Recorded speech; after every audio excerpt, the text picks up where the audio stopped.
नमस्कार, lead India के इस वीडियो में आपका बहुत बहुत स्वागत है। दोस्तों, आज की इस वीडियो में मैं बात करूंगा कि यदि आप हस्बैंड हैं या हस्बैंड की फैमिली से हैं और आपके खिलाफ 498A का FIR होने की संभावना है या हो सकता है, तो क्या इसमें आपको बेल लेने की रिक्वायरमेंट है, बेल लेना चाहिए या नहीं लेना चाहिए।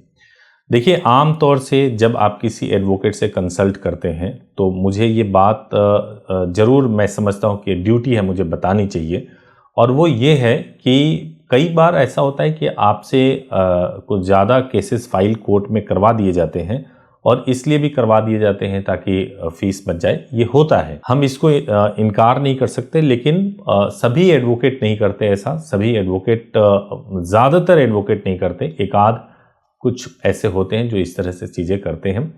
लेकिन मैं आपको बताऊं कि कभी भी अगर हस्बैंड के खिलाफ वाइफ ने कोई एलिगेशन लगाया है तो वो क्या क्या केस कर सकती हैं। सबसे पहले आपके खिलाफ डोमेस्टिक वायलेंस का केस कर सकती हैं।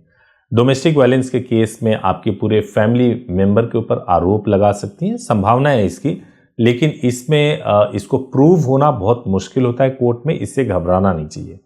दूसरा जो सिचुएशन बनता है कि वो आपसे मेंटेनेंस की मांग करने के लिए मेंटेनेंस का केस फाइल कर दे, और तीसरा जो होता है वो ये होता है कि वो आपके खिलाफ FIR लिखवा दे। हालांकि सुप्रीम कोर्ट ने अपने आदेश में यह कहा है कि अब अगर पति के खिलाफ में किसी भी तरह का आरोप लगाया जाए, मैट्रिमोनियल आरोप लगाया जाता है, तो पहले उसकी जांच होगी, उसके बाद ही FIR होगा। तो इसी वजह से जब हम कोई आरोप लेकर के पुलिस थाने जाते हैं, पत्नी पुलिस थाने जाती है, तो उस मैटर को विमेन सेल में भेज दिया जाता है। विमेन सेल में जो पुलिस वाले होते हैं वो पहले आपके मैटर को सुनते हैं, दोनों पक्षों को सुनने के बाद से यह डिसाइड करते हैं कि लड़के साइड से इसमें कोई गलती है या नहीं है। अगर उनको कोई गलती दिखता है तो पुलिस को रेकमेंड कर देते हैं, लोकल थाने को रेकमेंड कर देते हैं, और आपके खिलाफ FIR रजिस्टर्ड हो जाता है। जब FIR आपके खिलाफ रजिस्टर्ड हो जाता है तो आपको मैं बताऊं, FIR जो रजिस्टर्ड होगा वो मैक्सिमम जो रजिस्टर्ड हो सकता है, एक 498A में रजिस्टर्ड हो सकता है। दूसरा, कई बार ऐसा होता है कि 354 में FIR रजिस्टर्ड हो जाता है, और साधारण सेक्शन लगाए जाते हैं। कुछ एक सेक्शन ऐसे भी 377 है जो कि कई महिलाएं मिसयूज करने के लिए, पत्नियां मिसयूज करने के लिए 377 का भी सेक्शन लगा देती हैं। 377 यानी अननेचुरल सेक्स को डील करता है। जब ये सारे सेक्शन लग जाते हैं, 377 हालांकि आमतौर से पुलिस नहीं लगाती है क्योंकि उसमें भी पूरी तरह से मेडिकल जांच होता है, और इतना आसान नहीं होता किसी वाइफ के द्वारा फॉल्स एलिगेशन लगाना, क्योंकि उनको मेडिकल जांच, अननेचुरल सेक्स का आरोप लगाएंगी तो उस जांच से भी गुजरना पड़ेगा उनको, तो इतना कुछ आसान नहीं होता। लेकिन मान लीजिए अगर आपके ऊपर 498A के साथ साथ कुछ साधारण सेक्शन लगे हुए हैं, तो क्या इस मैटर में आपको बेल लेना चाहिए। तो मैं आपको बताऊं कि 498A में जो सजा का प्रावधान है वो मैक्सिमम 3 साल के सजा का प्रावधान है।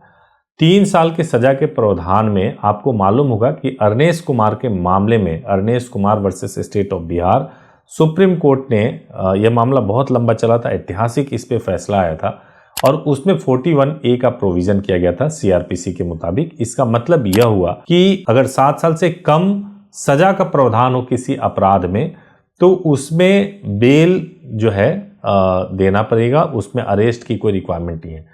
पहली बात कि उसमें अरेस्ट की कोई रिक्वायरमेंट नहीं है जब तक कि कोई ऐसा एक्सेप्शनल सिचुएशन ना हो जाए। डिटेल में दूसरे वीडियो में मैं आपको समझा दूंगा। लेकिन 7 साल से कम की सजा है तो उसमें अरेस्ट अमूमन नहीं होता है। पुलिस 41A का नोटिस जारी करके आपको इन्वेस्टिगेशन के लिए बुलाएगी। लेकिन फिर भी अगर पुलिस ने अरेस्ट कर लिया है तो वो उसको जो है उसमें बेल तुरंत मिल जाता है, इजीली मिल जाता है। अब 498A में अगर FIR हुआ हो तो क्या आपको बेल कराना चाहिए या नहीं कराना चाहिए। देखिए, मेट्रो सिटीज के अंदर तो मैं ये दावे के साथ कह सकता हूँ कि कानून का ज्ञान है, यहाँ के पुलिस वालों को भी ज्ञान रहता है। तो मेट्रो सिटीज के अंदर 498A में अगर FIR हो जाए तो पुलिस अरेस्ट नहीं करती है, चाहे आपने बेल लिया हो या नहीं लिया हो।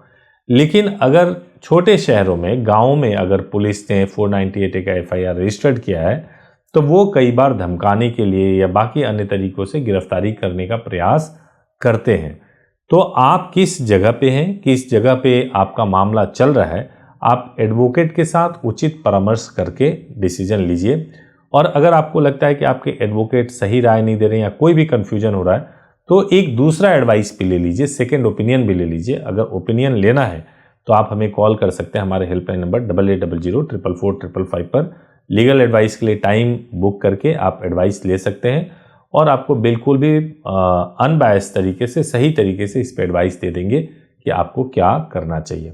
अगर आप किसी भी मैट्रिमोनियल डिस्प्यूट में फंसे हैं और मैट्रिमोनियल डिस्प्यूट को झेल रहे हैं, परेशानी में हैं, बिल्कुल घबराइए मत। आप हमारे हेल्पलाइन नंबर पर कॉल कीजिए, जरूर आपको सपोर्ट करेंगे। Thank you so much for watching this video. Thank you so much.